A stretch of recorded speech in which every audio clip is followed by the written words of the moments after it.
At the age of just 22, with the weight of a franchise and city on his still developing shoulders, LeBron James took the 2006-2007 Cavaliers on an unforgettable and improbable journey. This is the story of LeBron's first ever title run. Mixed expectations.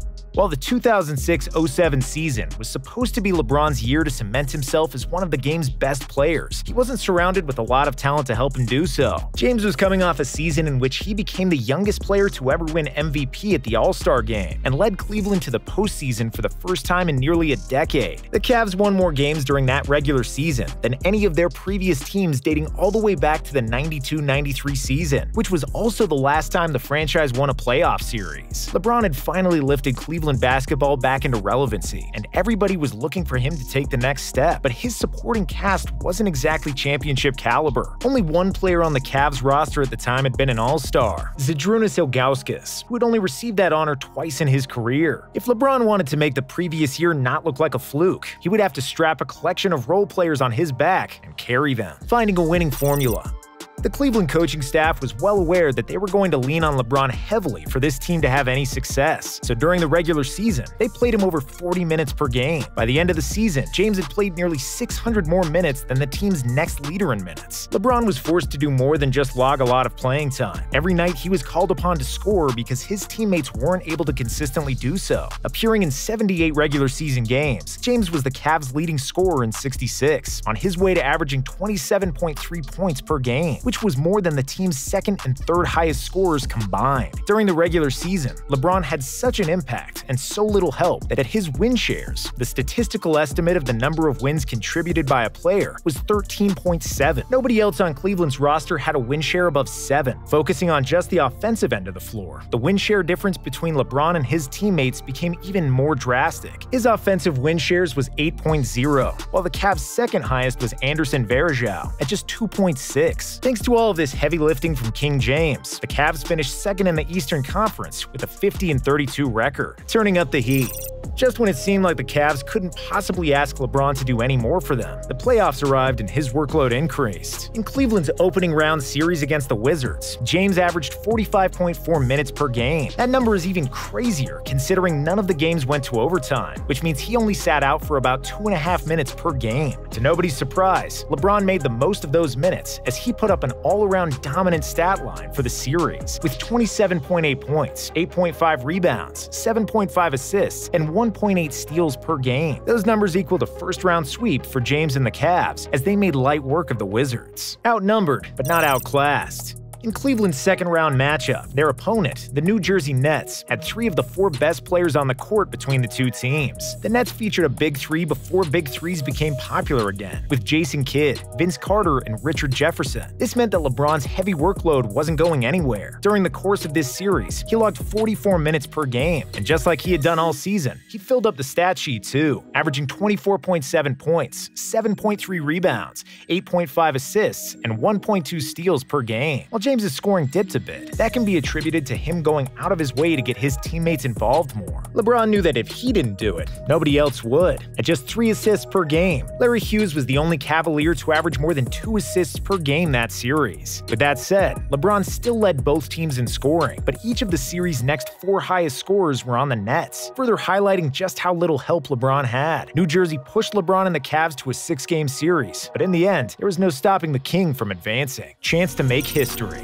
In the Eastern Conference Finals, LeBron had the opportunity to send the Cavs to their first finals in franchise history, facing the Pistons, who had in each of the previous 4 seasons made the finals or conference finals. James had his work cut out for him, to say the least. Detroit's starting lineup was just as talented and well-rounded as it was experienced, going up against Chauncey Billups, Richard Hamilton, Tayshaun Prince, Chris Webber, and Rasheed Wallace. The Cavs on paper were very outmatched. To have a chance, they would lean on LeBron more than ever before, having him play over 46 minutes per game during the series. Things did not get off to a good start in the series whatsoever for LeBron and the Cavs. Cleveland quickly fell into a 2-0 deficit, and LeBron was struggling mightily against this suffocating Detroit defense. James scored just 10 points in Game 1 and 19 points in Game 2, shooting a combined 12 for 34 from the field. With his back against the wall and people starting to count him out, LeBron bounced back in a major way in Games 3 and 4. In Game 3, James nearly recorded a triple-double with 32 points, 8 rebounds, and 9 assists. In Game 4, he kept the momentum going with 25 points, 7 rebounds, 11 assists, and 3 steals, as the Cavs tied the series at 2-2. Heading into Game 5, both teams knew what was at stake. It was essentially a must-win, as historically speaking, in a best-of-7 series, teams that win Game 5 of a series tied at 2-2 go on to win that series over 80% of the time. With neither team giving an inch in Game 5, the Cavs led by 1 with just over 6 minutes left. LeBron realized that it was time to put an entire city on his back. James scored 29 of Cleveland's final 30 points, including the team's final 25 in a double overtime thriller. He went 11 for 13 from the field during the stretch, as the Pistons had no answer for the King. With 2 seconds left in double OT, LeBron, while being surrounded by 4 Pistons defenders, majestically soared through the air for a layup and the win. Pistons point guard Chauncey Billups said, "We threw everything we had at him. We just couldn't stop him." With this superhero performance, LeBron seemed to have crushed Detroit's spirit, as the Pistons then folded in Game 6. The Cavs cruised to the finals with a 16-point win, as James got the job done with 20 points, 14 rebounds, 8 assists, 2 blocks, and 2 steals. The big stage.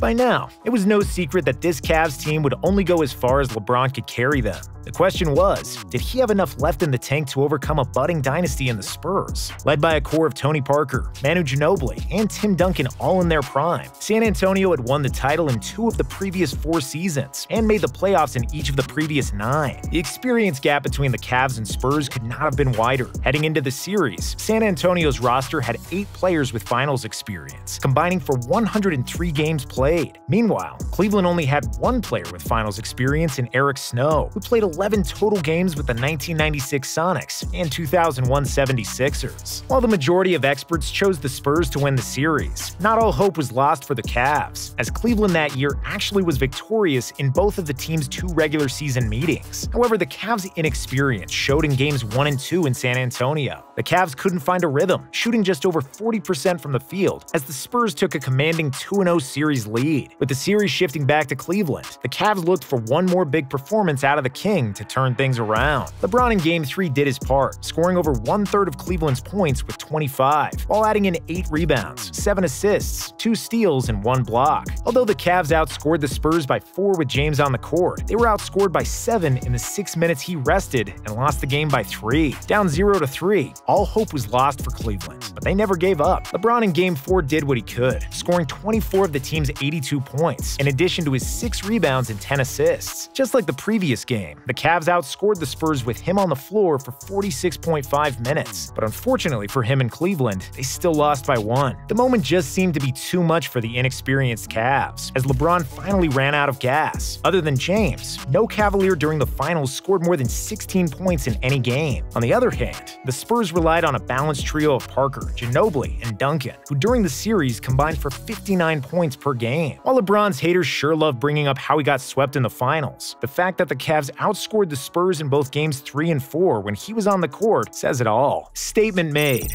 Even though the season didn't end how LeBron or the Cavs wanted it to, the league was put on notice. James was a force to be reckoned with and had the ability to take over and win a game on any given night, regardless of the opponent or team around him. What he was able to do at such a young age with this particular roster wasn't supposed to be possible. He inspired hope in a city that had been deprived of a winning sports team for years. If anyone was going to be able to bring Cleveland its first professional sports title since 1964, it was going to be LeBron.